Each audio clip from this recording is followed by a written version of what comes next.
Good morning, everyone. This is the SE Kicker coming at you from the Hyde Park Ninjas, and I think KO just entered. Let's get him in here.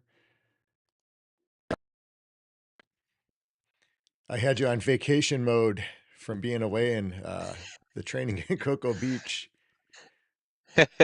I think the last Yeah, I time you were appreciate in was off of your phone I'm glad to live from be the event, so your phone was still yeah, glad to be connected. back after a week of traveling and training and get back into I love that and I love seeing everybody and getting to train in new places, but I also like routine and getting back to um, making progress, at the academy and get my diet back under control. Traveling is always tends to add on a few pounds, so I swear it's the uh, airport. The airport kills you. It's too much downtime waiting for connectors and They it'll get that get you. Cinnabon. They got Uh-huh. that Cinnabon thing that's I think they pump that, smell right through the whole airport, just luring us to it, so, That's one of the things, the Cinnabon place, every single time you go to the airport, it's hard to go by it. You know what, though? I was actually just talking with a buddy on our way there because man, it smells so good, but, I've always been disappointed when I eat it, and then I feel like crap after, and, Yeah. um I'm always regret doing that, but, no, we were down on the coast, so, actually, I ate pretty healthy, a lot of grilled, seafood, this last weekend, so, I was feeling good, but, Did you anyway, guys how hit the was, taco place? we hit it every day. Okay. Yeah, if you guys are down in, Cocoa Beach, there's a taco place called Sergio's, and tacos are on point. Gotta go shout out to Sergio. So I got to meet Sergio this time actually, got to Oh, shake did his you? hand. So Yeah, that was yeah, we're last time we were there last year, we hit it every day at least once. There were a couple days we may have hit it twice. oh my gosh, It it's was so good. addicting. Hey, when you find a good place, stick with it, right? Exactly. Well, Exactly. God, do you guys go into that event? I know I had to miss the event this year. I was really disappointed. I think I've only missed two this year, and I think the one other year I missed was when I had my hip surgery. So I was really Mhm. bummed not to make it. And looked like you guys had just an amazing lineup there, an amazing crew of martial arts people from all over. And that event is kind of it's actually on point with what we're talking about today. Really, social benefits of martial arts and I think about all the people that I've met over all the years I've trained and, just the relationships that you build. And so there's like that part of the social and, how many people did you see there this weekend that you've, met just through martial arts? Um, Actually, this weekend is probably everyone is Yeah. through martial arts. This particular crew, um, and yeah, just an awesome group of people. And I guess we'll just jump right in because one thing that martial arts does is it levels the playing field. And what I mean by that is, man, we've got, on the mat, you can have um, a high schooler, right? Um, haven't started their a job or career yet. They're young, on the same mat as maybe a professional, a doctor, a lawyer. Um, you have, and everything in between, you have all walks of life on the mat. Um, and, you know, it doesn't matter, because whether you're sparring, a good punch is a good punch, right? If you're doing jujitsu, a tap is a tap. I mean, if you get, I've been tapped by people younger than me, older than me, professionals, uh, women, children, men, like everybody. So you get to train with all walks of life. When you put the gi on, you step onto the mat. Everything outside the mat is gone, um, and we're just all in one spot for one purpose, and that's to train and to do something healthy. Um, be respectful to one another, no matter what. Man, there's different political views and different religious views on the mat, and it doesn't matter. All that is put aside, um, and we just show respect to every single person, um, regardless of what their background is, and it's a special thing for sure. Yeah, it's kind of cool you say everybody is equals and I try to preach this to our students when you come into the school that day. everybody has bad days. Things happen outside of martial arts, whether it was you got into an argument with your child or it was your spouse, whatever it was. You got into an accident on the way to work. Something happened with the dog. So there's all these crazy things that can happen. And, I try to remind people when we get into the dojo for that day, when we bow in, leave everything outside, come in, and every single time you train in martial arts, you leave in a better mood, in a better place than when you got there, almost always. So it's really rare that you don't. And it's good because everybody is training to get better, and you forget about all the garbage that doesn't really matter at the end of the day. Like you said, the politics, man, over the last 3 years and through COVID especially, I mean, how much have we seen that kind of garbage, ramped up? Everybody's got their views and, respect the views of others, and there should be no reason to be bickering and fighting. There's bigger tasks to conquer than that for sure. So, but it's, the social benefits of martial arts are incredible, and it can tie into everyday life. I mean, I consider us very fortunate because we get to do martial arts every day of our life. And that is why I got out of corporate America. I took a step back leaving corporate America financially, but the things that you get from martial arts, you can't replace with money, in my opinion. So, and every when you so for someone that's training in martial arts, this could be like a business professional. We'll use like banking. We'll just use banking for the point of we're trying to get to today. But a lot of times you have things happen within the workplace that can get you steaming, whether it's with another employee, a boss, whatever it is, and it's how you approach those conflicts. And when you first get thrown into a conflict, sometimes you don't know how to react and you may lash out and not think about it before you speak. And that happens. And in martial arts, we're in those situations all the time. It's a little bit different. People aren't maybe using words, they're using fists and kicks and chokes and arm bars and stuff, but you're constantly learning how to react to different things being thrown at you. And the great part about training with different people is that each person throws different things at you, so you're always kind of reacting on the spot. And I think that experience, it can't be replaced. And if you take that, what we're learning on the mat and practicing on the mat day in and day out, and you apply it, to your profession, man, you can only go up from there. It just teaches you to deal with people in the right way, not lashing out and doing crazy stuff like we see. Yeah. Yeah, I totally agree. You know, if you're boxing or doing or sparring in Taekwondo, Muay Thai, whatever martial art that you're doing, usually the more angry you get, the more heated you get, usually the worse you do, right? If your partner stays calm, you become easier to read. Become easier to counter. The more frustrated that you get, so you have to, really work on staying calm. And I just think that you know, has translated to for me into my own life, like you said, when a heated situation comes up, man, the more heated we get, usually the worse the turnout is, the more frustrated that we get. So learning to stay calm. And you know what martial arts taught me is just, man, a conversation solves a lot of things.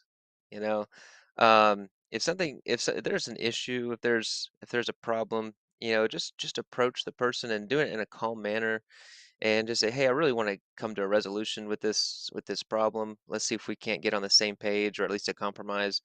And man, when you approach issues like that and problems and things just stay calm, and you'd be surprised at how people can work things out just with that little conversation and calmly approaching things. And I've learned that through martial arts the hard way. I've when I was younger, it was, when I was younger, it was all about the martial arts and like winning and training hard and getting the perfect kick. You know and as I get older, it's, man, the martial arts is fantastic. I love martial arts, love training, but man, the social benefits, the people I've met, the being able to talk to people of all walks of life, being able to stay calm in stressful situations, those are the real benefits that stick with you a long time. And of course, if I ever have to defend myself, I feel confident in those abilities as well. But I think people may start martial arts for the physical reasons, and then I think that long term they stay for the mental, physical, maybe even spiritual, whatever they're feeling, the reasons. So, what are your thoughts on that? Yeah, 100% agree. Early on in my martial arts career, I got into martial arts because of bullying and stuff. And I've always loved martial arts and wanted to do it. And when I got started, I started competing, and I was kind of the same way. I was into it for 100% the martial arts and the fighting aspect because of situations that I was put in as a kid. And, I would go to a tournament, and man, the first couple tournaments that I went to, probably the first 15, 16 at least, didn't really go good for me. And I would get so frustrated. And, I would lose at a tournament, and I was horrible at forms. I was absolutely horrible at forms, and I was definitely not good at fighting when I first started. And so I would lose at a tournament, and I would go home and I would tell myself, all right, we got to amp up our training. I'd go in the garage and I'd be punching the brick wall, and, this is going to make me tougher. It's going to make me better, not realizing, all the stuff it does to your body, when you're doing stuff like that. So you realize, 40 years later, oh man, maybe I shouldn't have done that when I was, 13, 14, 15. And you try to share those experience with your students so they don't do some of that crazy stuff. And they're still going to do it because they're young, they'll learn like we did, of course. Yeah, But yeah, when you get frustrated, it just sets you back. So thinking back to when I was doing stuff like that, because I would get frustrated and angry, if I would have just approached it with, okay, let me figure out, what did I do wrong in those tournaments and what can I work on to make myself better? I would have been so much further ahead. And I did have an instructor years back. Um, was a karate instructor. It actually wasn't my first instructor. And he said, I can see you really love martial arts. You train hard all the time. And he said, why don't you just have more fun with it? I was like, yeah, that's a good point, And that's a crazy thought.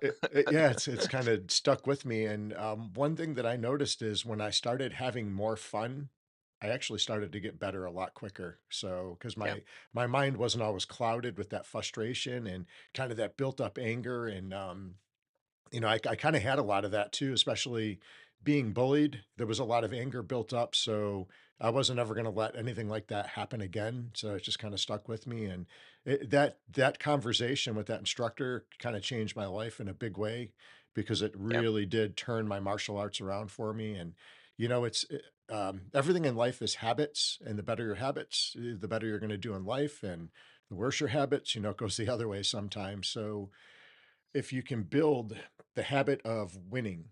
Winning is a habit in my opinion. You can't win every time, but that habit kind of sticks with you. If you're used to winning, you're going to do the things it takes to make sure you stay on top and win.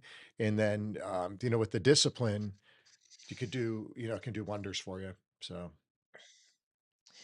yeah, and just talking about today we're focused on the social benefits, with people, and we've felt that um, in our own lives. We've felt the benefits in ourselves. We've talked a lot about that, but the benefits of dealing with other people, and that can be especially with over the last few years, people being inside so much, and it's been nice this last 2 years just being able to get out and um, kind of get pretty much get back to normal life, and but that human interaction, that's something that um, man, it's an art, and to be able and dealing with martial arts, we deal with so many people on a daily basis, whether you're a student or a teacher. More so if you're a teacher, but you're still dealing with so many people, and you're learning how to navigate those situations. And I just feel thankful for that because I just feel confident going into a room. If someone is hyper, if someone is timid, if they talk a lot, if they don't talk a lot, I feel comfortable in all those situations because deal with it on a daily basis. And when you feel comfortable, that's when you can remain calm, right? And if you're uncomfortable and tense, and that kind of goes back to like performance. We perform better when we're relaxed and calm and confident. Um, if we're nervous, frustrated, got tension built up, we tend to perform not as well. But so that's how I feel with in dealing with people. It's given me that confidence to stay calm walk into a room and not know anybody and just be able to carry yourself and carry a conversation with somebody. Um, to me, that's huge because I don't like feeling uncomfortable and with people around me. I like to be comfortable and know how to talk to different types of people and personalities. So that's something that's uh, helped me tremendously. I know some people really struggle with that, and I know I did at one point, but yeah, instructing martial arts has totally changed my life in that way. Yeah, and I think you hit the nail on the head that, the experience gives you that knowledge. It really does. You can't replace experience and repetition. You really can't. In martial arts, it really does work in stages as a student. It's kind of like going through martial arts is kind of like going through grade school or just going through life. The more years of experience, the better you are and the better you perform in different ways. And, at first you're learning and experimenting, or not experimenting, but experiencing different things within martial arts. And as you grow, whether you're getting into like a leadership program for a child, which I think is irreplaceable for a child to be able to come out on the floor and start to learn leadership skills from someone that's very experienced in it and has done it their whole life on the mats, that's irreplaceable. And then also to give them the opportunity and the ability to be able to come out and like perform and speak in front of people. Man, I wish I would have had that skill as a child. I didn't have that growing up because there really weren't good leadership programs. People said leadership, but then when you look at the core of what they're teaching, there was nothing related to leadership. They were just kicking Yeah. the bag more times. That's great for the repetition side of it, but there wasn't that learning. And I know you guys have a phenomenal leadership program at your school, and we've always had leadership programs at our academies, and I think that's a huge part of it. And so as you start working through martial arts, you gain the experience kind of hands-on, and then you kind of put it into play as an instructor. And then as you start teaching the leadership stuff and you really dissect it, now as you're teaching your students about those skills, it just helps you to master and perfect it even more. So there's all these different stages, and this is something I work on every day. I try to perfect my leadership skills and sharing that skill with the instructor, or, the instructors or the students that are moving through the leadership team in that way. So, and that's just another social benefit for the students that are practicing in those type of classes. You can't replace that. So now when a child goes to school and they have to do that open book report, and they've got to get up and speak in front of the class, they're used to doing that on the martial arts floor. They get in there and they kick butt, because they're comfortable with it. And I remember I was a super shy kid, and that was probably one of the biggest reasons I got bullied. And I could remember being in like elementary school, we would get these projects, and I don't know if they had these when you were in school because I'm a little bit further back, but we had these things called dioramas. Have you ever heard of a diorama? Yes. Oh, Yeah, okay. I've heard of Okay. it. So basically, a diorama, what I remembered, I was actually a pretty creative kid. I like to build things with my hands, and I like that kind of stuff. I just lacked all the confidence, to do some of the stuff. So we would get projects, and it would be where we would have to get like a box, and you would have to make like it was almost like you were looking at the box as if it was a TV screen, and you had to make a project of whatever the subject was, and you would put it in the box, and then you'd have to come to school, get up in front and tell the class, what it was, basically to explain what your TV show was. And it was in a little square box. So you had to fit all these little, you know, characters, Lego pieces, whatever you're using to describe what you were building. And I would always build them. I love to build them.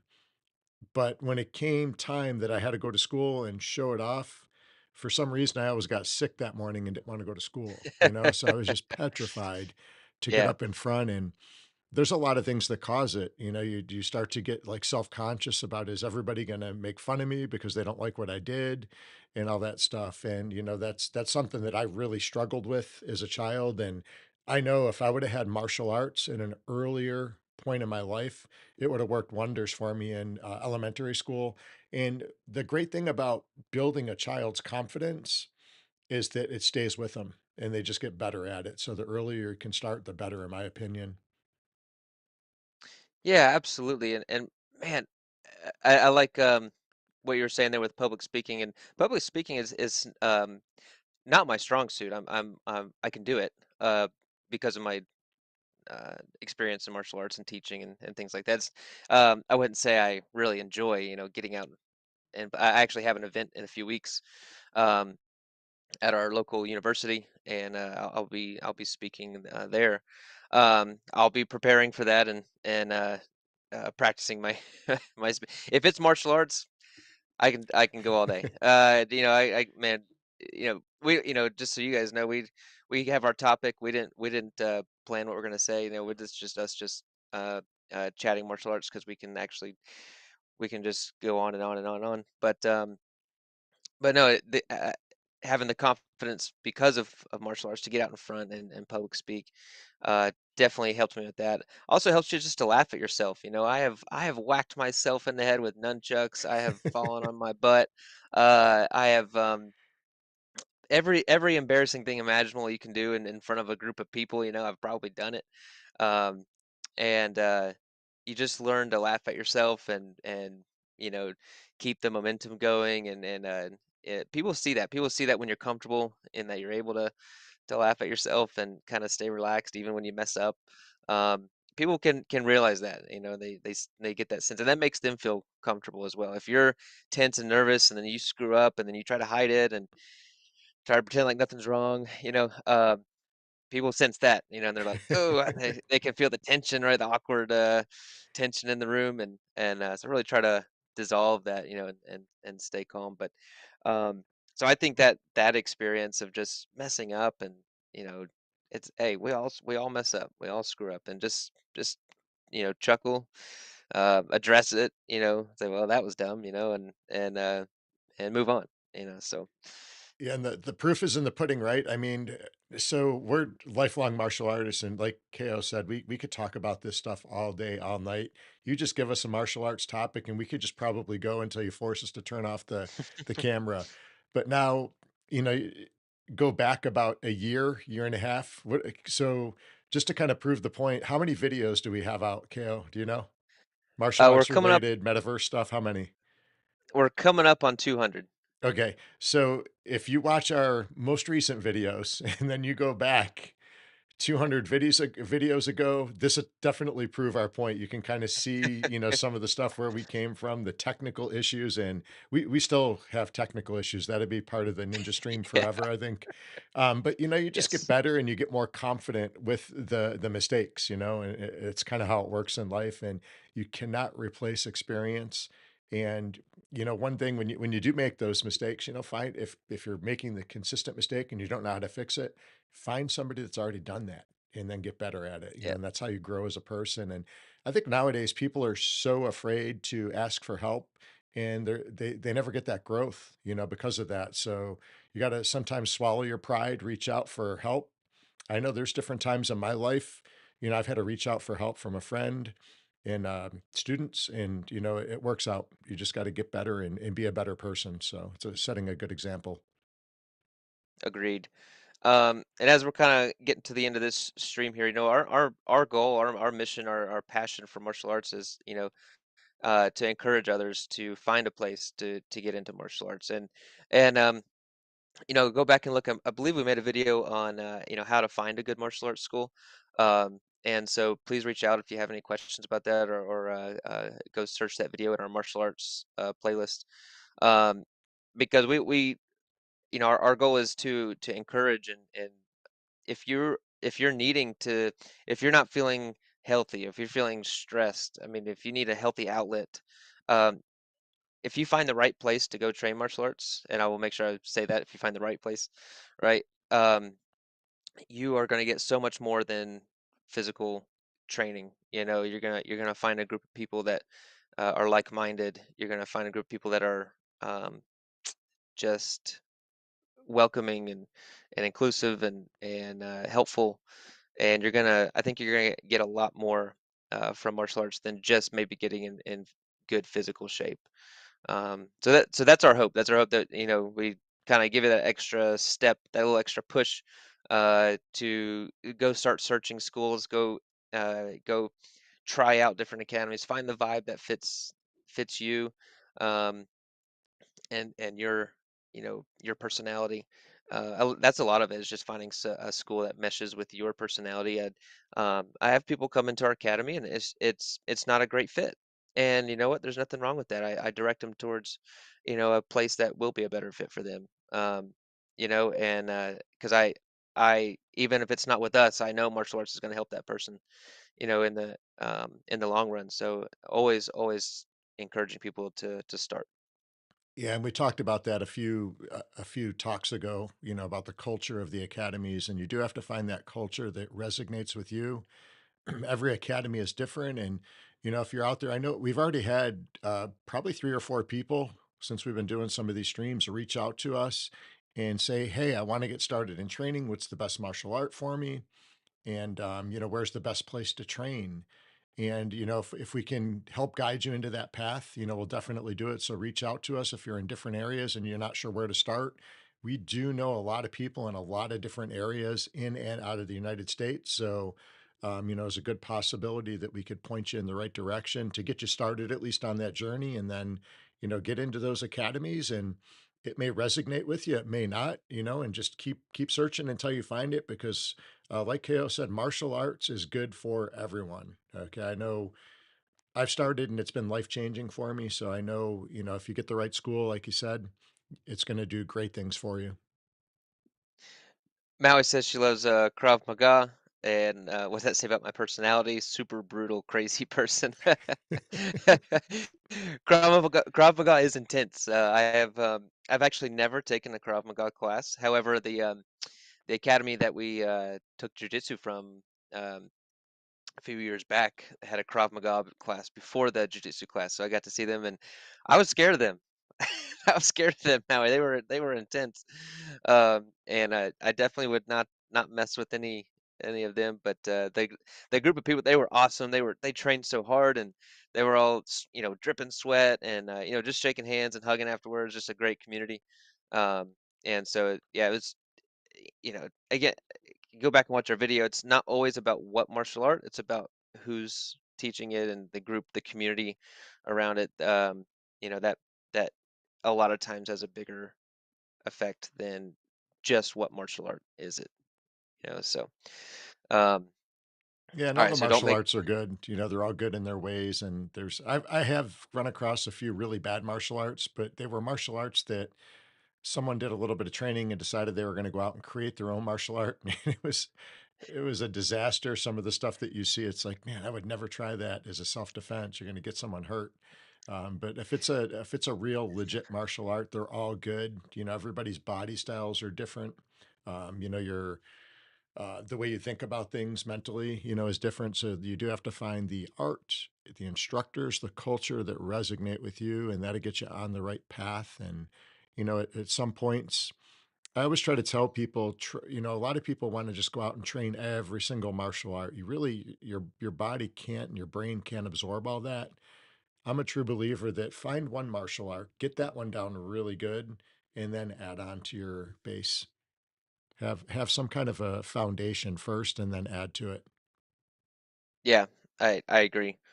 I agree with that totally. So um well, I think that's kind of bringing this stream to an end. That was really great conversation. I think we'll kind of if you guys got any questions or comments, please drop them in the comment box below, and we'll address it, next stream. Would love to hear from you guys and maybe your take, maybe what's the biggest social benefit that you've experienced in your martial arts experience, or if you haven't started, what would you be looking for? So let us know, and we'd love to chat about that, or reach out. You can join our martial arts. It's a uh, Upland and martial arts Metaverse Discord. So a lot of stuff going on in there. So if you're interested in any of those things, you can find those in the descriptions below. Yeah, and in the Discord chat, if you go to the dojo link, what is the exact name of that? The dojo, right? The dojo main chat. Yeah, dojo main chat. If you go into that one, you can post anything related to Upland, Metaverse, you name it, martial arts, put in what you want and definitely open to suggestions. If there's something in particular that you want to hear about, let us know in the chat or in the Discord, and we'll definitely do it. We know a lot about martial arts, and we've got sometimes I think we know so much we forgot about a lot of it. So it's good when people spark a conversation on something. It might spark a memory from like 30 years ago or 20 years ago.